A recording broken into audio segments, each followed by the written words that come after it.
Assalamualaikum warahmatullahi wabarakatuh. Semangat pagi, semoga sehat selalu.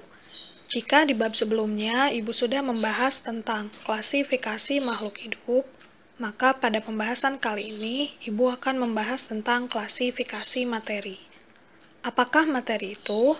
Bagaimana materi diklasifikasikan? Ikuti pembahasan yang akan Ibu sampaikan hingga selesai supaya paham tentang materi ini. Bismillah, mari kita mulai. Materi adalah setiap objek atau bahan yang membutuhkan ruang, yang jumlahnya diukur oleh suatu sifat yang disebut massa. Secara umum, materi dapat juga didefinisikan sebagai sesuatu yang memiliki massa dan menempati sebuah ruang. Jadi, gambaran keragaman materi adalah segala sesuatu yang ada di bumi, seperti air, udara, tanah, dan api.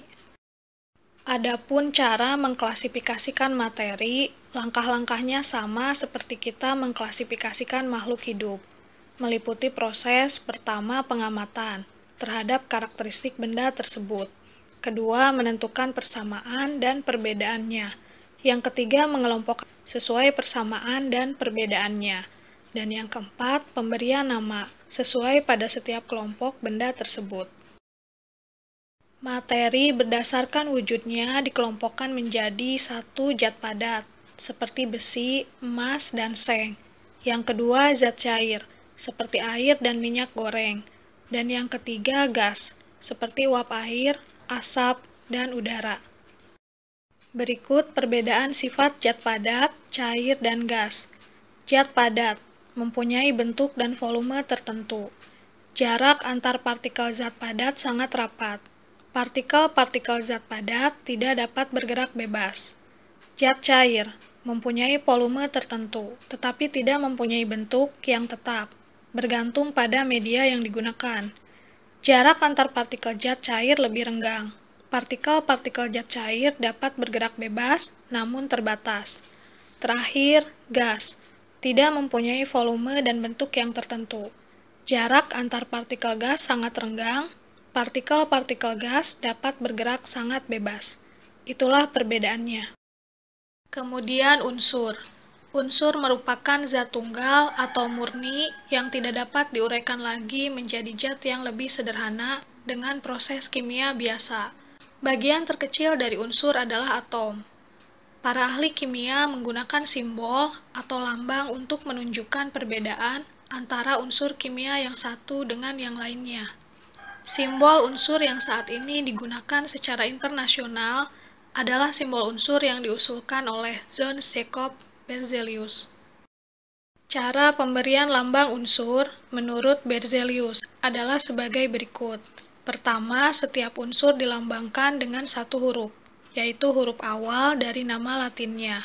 Contoh, huruf O kapital adalah lambang unsur oksigen. Kedua, huruf awal ditulis dengan huruf kapital atau huruf besar. Contoh, oksigen atau unsur oksigen, huruf awalnya ditulis dengan O kapital. Yang ketiga, untuk unsur yang memiliki huruf awal sama, diberikan satu huruf kecil dari nama unsur tersebut. Contoh, unsur hidrogen dan unsur helium memiliki huruf awal yang sama, yaitu huruf H kapital. Karena itu, lambang unsur hidrogen ditulis huruf H kapital, dan lambang unsur helium mengikuti aturan yang ketiga, ditulis He. Perhatikan tabel simbol unsur berikut. Yang pertama, unsur-unsur logam beserta nama, lambang, dan bentuk fisik. Nama Indonesia, nama Latin, lambang unsur, dan bentuk fisik bisa dilihat pada tabel berikut. Nama Latin aluminium. Lambang unsur Al, barium Ba, ferum atau besi Fe, aurum atau emas Au, kalium K, kalsium Ca, kromium Cr, magnesium Mg, manganium atau mangan Mn, natrium Na, nikelium atau nikel Ni. Unsur-unsur non-logam. Nama Indonesia, nama Latin, lambang unsur, juga bentuk fisik bisa dilihat pada tabel berikut. Nama Latin, sulfur. lambang unsur S, bromium Br, fluorin F, fosforus P, helium He, hidrogenium atau hidrogen H, karbonium atau karbon C, klorin Cl, neon Ne, nitrogenium atau nitrogen N, oksigenium atau oksigen O, dan iodium atau iodin I. Unsur-unsur semi logam atau metaloid. Nama Indonesia, nama Latin, lambang unsur, juga bentuk fisik dapat dilihat pada tabel. Nama Latin boronium atau boron, lambang unsur B. Silisium atau silikon, lambang unsur Si. Germanium, lambang unsur Ge. Arsenium atau arsen As. Stibium atau antimon Sb. Tellurium Te. Polonium Po, dan astatin At. Jadi unsur dibagi menjadi unsur logam, non-logam, dan semi-logam. Unsur-unsur tersebut disusun dalam bentuk sistem periodik unsur. Unsur-unsur logam diberi warna biru, unsur-unsur semi-logam diberi warna kuning kecoklatan, dan unsur-unsur non-logam diberi warna kuning. Pemberian warna tersebut tidak harus biru untuk logam, kemudian kuning untuk non-logam, tergantung dari si pembuat tabel sistem periodik tersebut. Jadi bebas ya, mau logam jadi ungu, atau misalnya non-logam menjadi hijau, itu terserah. Yang penting, kalian harus memberikan tanda sebagai pembeda antara unsur logam, non-logam, dan semi-logam. Jadi yang terpenting adalah susunannya tetap sama, seperti tabel berikut, untuk pemberian warna sebagai tanda pembeda antara logam dan semi-logam juga non-logam bebas. Perhatikan tabel perbedaan unsur logam, non-logam, dan semi-logam. Logam berwujud padat pada suhu kamar kecuali raksa, dapat ditempa dan dapat diregangkan, mengkilap bila digosok, dapat menghantarkan arus listrik, dapat menghantarkan panas atau konduktor, dan memiliki titik didih dan titik leleh tinggi.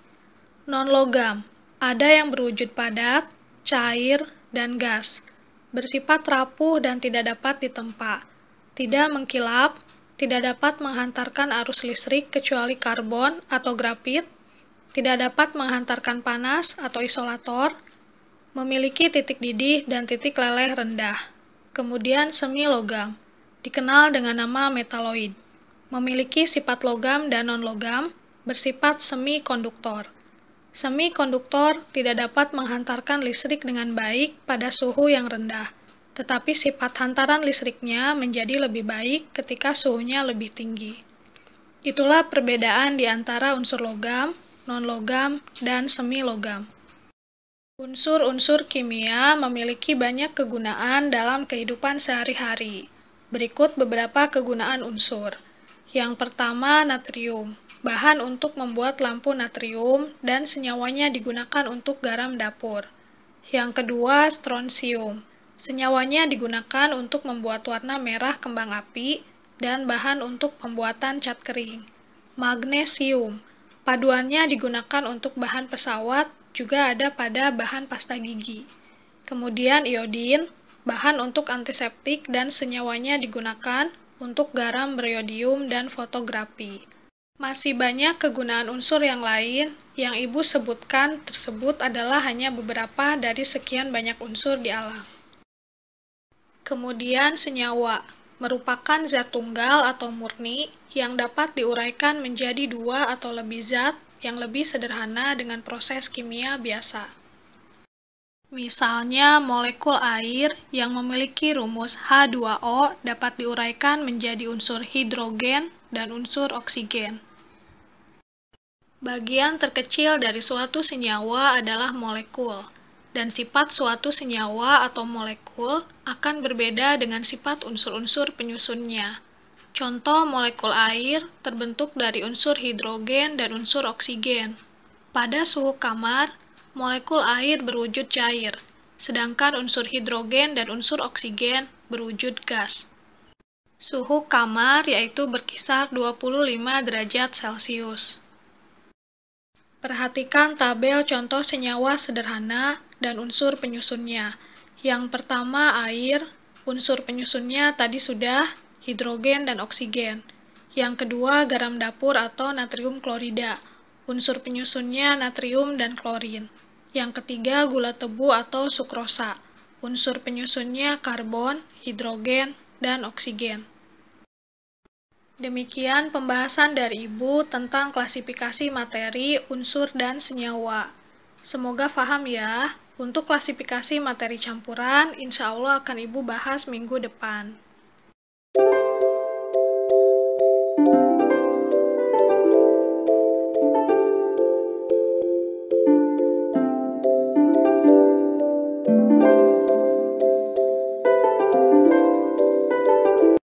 Silahkan dibuka classroom-nya untuk menyerahkan tugas tersebut. Sekian, terima kasih. Wassalamualaikum warahmatullahi wabarakatuh.